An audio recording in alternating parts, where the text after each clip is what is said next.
The galaxy learned to fear the name Xerix Val long before it learned to pronounce it correctly. She was a queen of the Kepran Dominion, ruler of a species older than most stars charted by human maps. The Keprans were not insects, as lazy diplomats often claimed, but something far more unsettling. Tall, luminous beings with segmented armor-like skin, eyes like molten amber, and minds that could process 1,000 probabilities at once. They did not conquer through brute force alone. They conquered by knowing in advance every mistake their enemies would make. At the center of that vast predictive intelligence stood Queen Xerix. She had ascended the throne after a succession war so brutal that 3 moons were rendered uninhabitable by orbital debris. She did not win by cruelty alone, though she possessed that when needed, but by an unnerving calm. While rivals screamed and plotted, Xerix waited, calculated, and struck once. After that, no one ever challenged her openly again. Yet the law of the Kepran Dominion demanded something even she could not escape. The queen must take a consort, not for love, not even for politics. The consort served as a stabilizing node in the queen's neural symbiosis, anchoring her mind during the Dominion's most complex foresight rituals. Without a bonded partner, the queen's projections grew unstable. Futures overlapped, probability fractured.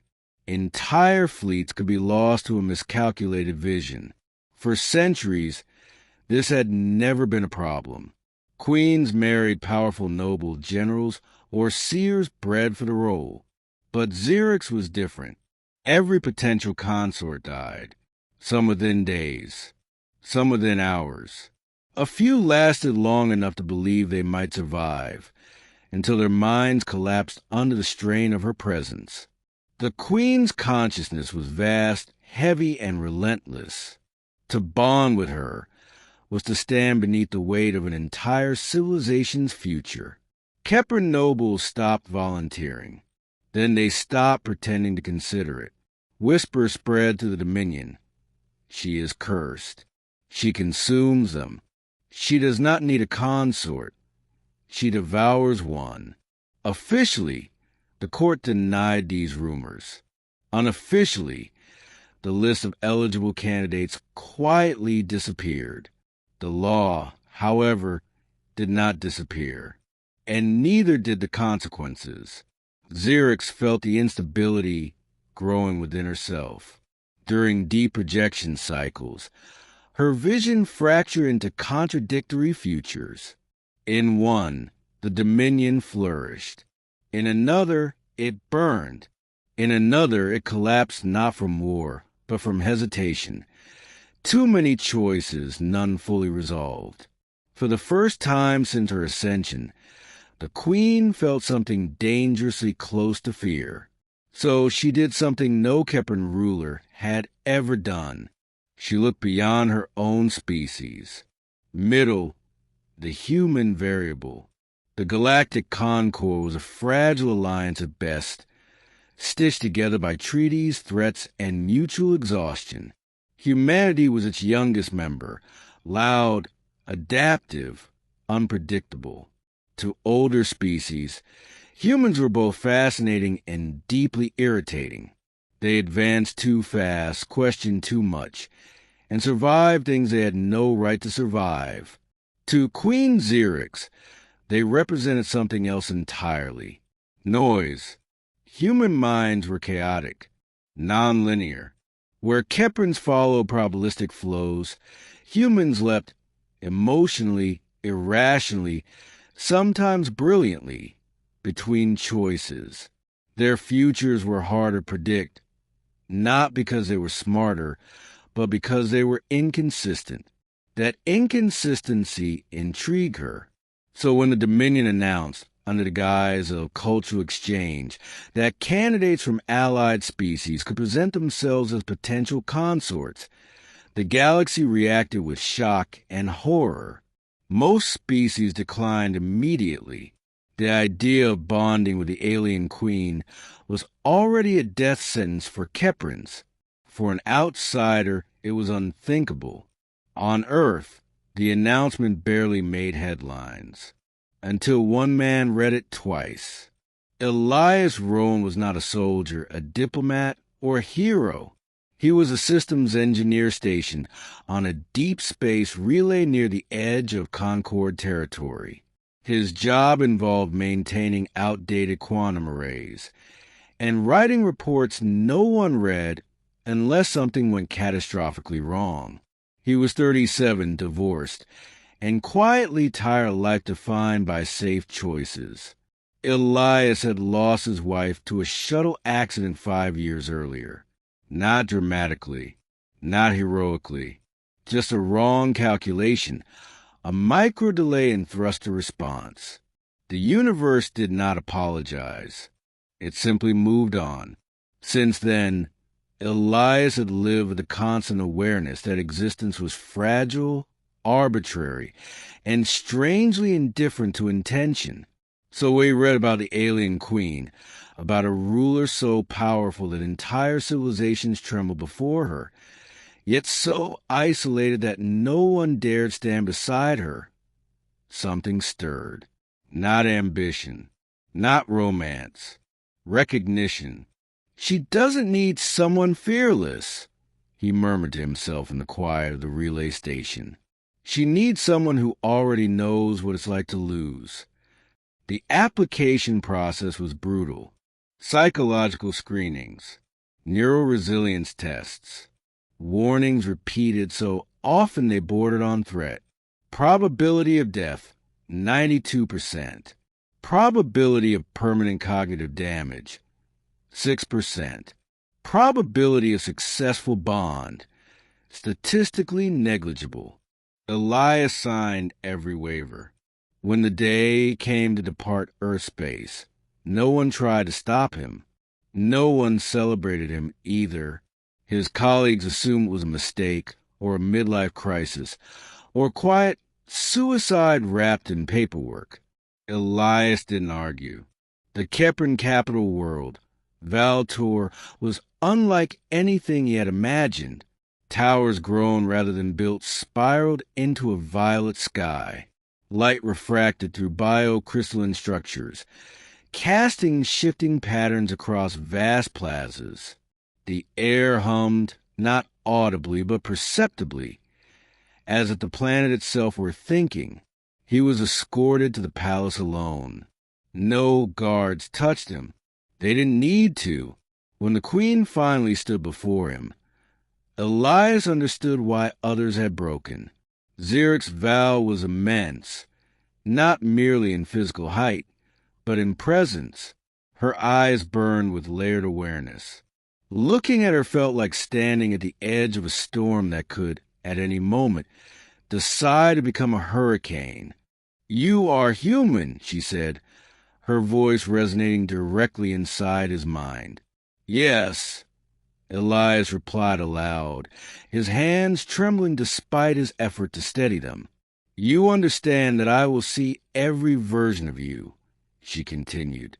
"Your fears, your failures, your probable deaths." "I do," he said. "I live with most of them already." That made her pause. The bond initiation began immediately. Kepran scientists watched from behind psionic shields, fully expecting the human to collapse within minutes. Instead, something unexpected happened. When Xerix opened her consciousness to Elias, she did not find resistance. She found space. Elias's mind did not try to match hers. It did not attempt to comprehend her full scope. It accepted instinctively that it could not hold everything, and simply made room for what it could. Memories surfaced, laughter in a small apartment, the smell of burned coffee, grief sharp but contained, love imperfect but sincere. Zirch recoiled not in pain but in shock. For the first time in centuries, she felt something other than calculation. She felt witnessed. Days passed, then weeks. Elias did not die.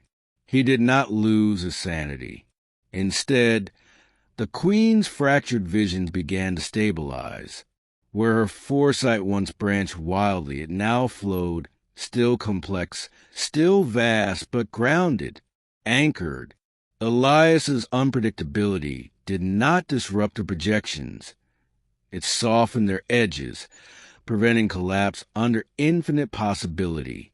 The court was baffled. The nobles were terrified, because the Queen was changing. She began asking Elias questions, not strategic ones, but personal ones. Why humans valued individual choice. Why they mourned their dead instead of absorbing loss into continuity. Why Elias, knowing the risks, had stepped forward. "I didn't come to save you," he said one evening, standing beside her as the city pulsed with living light below. "I came because I thought you shouldn't have to face the future alone." No prophecy had prepared her for that answer. Ending. A different kind of union. The backlash came swiftly. Kepran High lords accused Elias of manipulation, of destabilizing tradition, of weakening the Queen by introducing emotional variance into the bond. They were wrong. Xerix saw it clearly now, more clearly than ever before. In futures where Elias was removed, forcibly or otherwise, the Dominion did not strengthen. It fractured. Without the human anchor, her projections collapsed again, and fear filled the vacuum. Civil war followed, then extinction. In futures where Elias remained, the Dominion evolved, not into something smaller, into something more adaptable. The Queen addressed the court personally, her voice echoing through every chamber, every neural relay. "The law demands a consort," she declared. "It does not demand your comfort."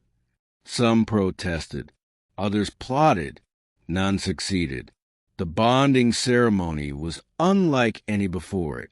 No grand spectacle. No dominance rituals.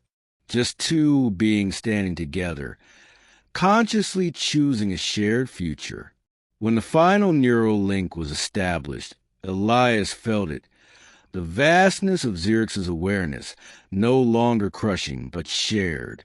She, in turn, felt his humanity not as weakness, but as resilience born from acceptance of uncertainty. The galaxy watched, stunned, as the alienqueen took a human consort. Trade routes shifted. Alliances recalibrated. Humanity, once considered a minor player, became something else entirely, not dominant, but indispensable. And within the living palace of Valtor, the Queen and her consort stood side by side. Xerix still ruled with precision, still made hard decisions, still commanded fleets that could reshape stars. But now, when the future splintered, she did not face it alone. And Elias Rowan, once an unremarkable engineer on the edge of known space, became something history struggled to define. Not a conqueror, not a savior, but proof that sometimes the bravest act in the universe is not to challenge power, but to stand beside it,